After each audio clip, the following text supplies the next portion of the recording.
बिस्मिल्लाहिर्रहमानिर्रहीम। अस्सलाम वालेकुम। जब मेरी अम्मी मुरब्बा बनाती थी तो मैं सोचती थी कि ये मुरब्बा बनाना कितना आसान होता है, लेकिन जब मैंने ख़ुद मुरब्बा बनाना शुरू किया तो बहुत सारी टिप्स को फॉलो करना पड़ता है एक परफेक्ट मुरब्बा बनाने के लिए। मुरब्बे की चाशनी गाढ़ी हो जाए तो क्या करना है, मुरब्बे की चाशनी पतली हो जाए तो क्या करना है, आखिर मुरब्बे के अंदर इतनी ज़्यादा चीनी क्यों डाली जाती है, मुरब्बे के ऊपर फंगस क्यों लग जाता है। तो ये सारी बातों को आपने ज़हन में रखते हुए मुरब्बा तैयार करना है। सारी टिप्स आपके साथ शेयर करूंगी तो इंशाल्लाह बेहतरीन मुरब्बा बनेगा। 2 किलो गाजर के साथ आज आपको मैं मुरब्बा बनाना बता रही हूँ। गाजर आपने बहुत ज़्यादा पतली नहीं लेनी, बहुत ज़्यादा मोटी गाजर का आपने इस्तेमाल नहीं करना, क्योंकि गाजर अगर मोटी लेंगे तो उसके अंदर वाइट पोर्शन बहुत ज़्यादा होता है। तो मुनासिब साइज़ की आपने गाजर का इंतखाब करना है। गाजर लेकर आपने इसकी हेड और टेल दोनों साइड आपने कट कर लेनी है। अब आप देखिए, आपने गाजर वो लेनी है जिसके अंदर ये जो वाइट पोर्शन वाला हिस्सा होता है ना, ये सफ़ेद नहीं होना चाहिए, ये हल्का हल्का सा लाल होना चाहिए, गाजर से मिलता जुलता होना चाहिए। और नंबर 2, ये जो अंदर वाइट वाला पोर्शन होता है ना, कोशिश करिएगा, देख कर लीजिएगा कि इसकी जो मिकदार है वो कम हो, और जो रेड वाला हिस्सा है ना वो ज़्यादा मिकदार में होना चाहिए। उम्मीद है कि आपको समझ आ गई होगी। अच्छा जी, अब आपने क्या करना है कि सारी की सारी गाजर के आपने छिलके उतार लेने हैं। छिलके उतार कर इसकी हेड और टेल वाली साइड को काट कर आपने सारी गाजरों को इकट्ठे एक जगह प्लेट में रख लेना है। तो सारी गाजर हमने छील कर रख ली है। अब आपने क्या करना है, एक कांटा लेना है और कांटे की मदद से जहाँ तक मुमकिन हो सके आपने गाजर के अंदर सुराख करने हैं। सुराख करने का मकसद ये है कि जब हम इसको चाशनी में पकाएंगे तो चाशनी गाजर के अंदर तक जानी चाहिए, और गाजर इससे क्या होगा कि जल्दी नरम पड़ जाएगी और अच्छे से जल्दी से पक भी जाएगी।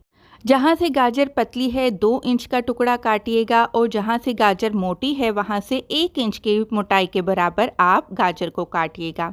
तो सारी गाजर हमने तैयार करके रख ली है। अब आ जाते हैं मेन प्रोसेस की तरफ। आपने एक बर्तन ले लेना है, सारी की सारी गाजर आपने उस बर्तन में डाल देनी है। 2 किलो गाजर का मुरब्बा बनाने के लिए 1 किलो चीनी का इस्तेमाल किया जाएगा। बहुत सारे लोग पूछते हैं कि इतनी सारी चीनी आपने डाल दी है। भाई, शीरा नहीं पीना आपने गाजर का मुरब्बा खाना है। तो देखिए, जब तक इतनी सारी चीनी हम नहीं डालेंगे ना, तो हम इसको साल भर महफूज कैसे करके रख सकते हैं। तो ये जो चीनी का शीरा होगा ना, वही हमारी गाजर को महफूज करके रखेगा। तो अच्छे से चीनी को गाजर में मिक्स कर लिया। चीनी देखिए नीचे चली गई है। ढक कर आपने कम से कम 4 घंटे के लिए आपने इसको रूम टेम्परेचर पर लाजमी रखना है। कोशिश करें हो सके तो पूरी रात भिगो कर रख दें। अच्छा जी, 4 घंटे मैंने गाजर के साथ चीनी को रखा तो ये देखिए चीनी मेल्ट हो चुकी है, चीनी का खुद ब खुद पानी निकल चुका है। मैंने इसमें कोई पानी नहीं डाला। अब हमने चूल्हा जला दिया है और चाशनी में उबाल आना शुरू हो चुका है। अब आपने क्या करना है, इसको आपने अगर तो फ्लेवर देना है तो आप इसमें 2 अदद हरी इलायची डाल दीजिएगा। लेकिन अगर आपको इलायची का फ्लेवर पसंद नहीं, गाजर का ही फ्लेवर आप रखना चाहते हैं तो आप इलायची मत डालिएगा। बस ये मीडियम फ्लेम पर आपने इसको अब लगातार पकाते जाना है। अब बात कर लेते हैं कि गाजर का जो मुरब्बा है वो ख़राब क्यों होता है। देखिए, सबसे पहली बात तो आपने गाजर का मुरब्बा जिस बर्तन में रखना है उसको आपने अच्छे से धोकर खुश्क कर लेना है। खुश्क होना लाजमी है। गीले बर्तन में मुरब्बा डालेंगे तो मुरब्बा ख़राब हो जाएगा।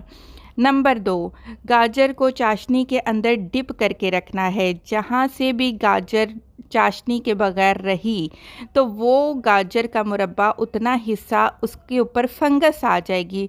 जैसे हम अचार बनाते हैं और अचार को तेल में डिबो कर रखते हैं तो अचार सही रहता है, इसी तरह गाजर का मुरब्बा चाशनी में रहेगा तो बिल्कुल सही रहेगा।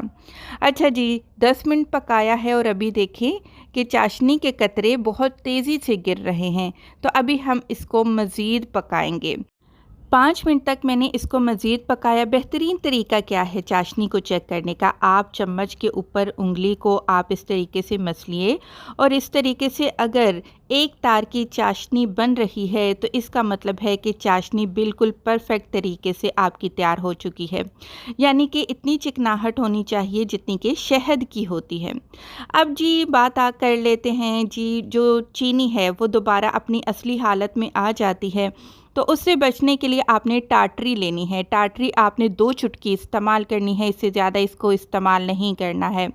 टाटरी क्या करेगी कि दोबारा चीनी को अपनी असली हालत में आने से रोकेगी और चाशनी हमारी बिल्कुल परफेक्ट रहेगी। इसको बस हल्का-सा हम ठंडा कर लेते हैं। अगर चाशनी गाढ़ी हो जाती है तो 1/4 कप पानी का डालकर आप 2 जोश मज़ीद दे दें, और अगर चाशनी पतली हो जाती है तो आप इसको चूल्हे पर रखें और 2 उबाल आने तक आप इसको पकाएं। जब तक चाशनी के अंदर गाजर डिप रहेगी, इसके ऊपर फंगस नहीं लगेगी और इंशाल्लाह मुरब्बा ख़राब नहीं होगा।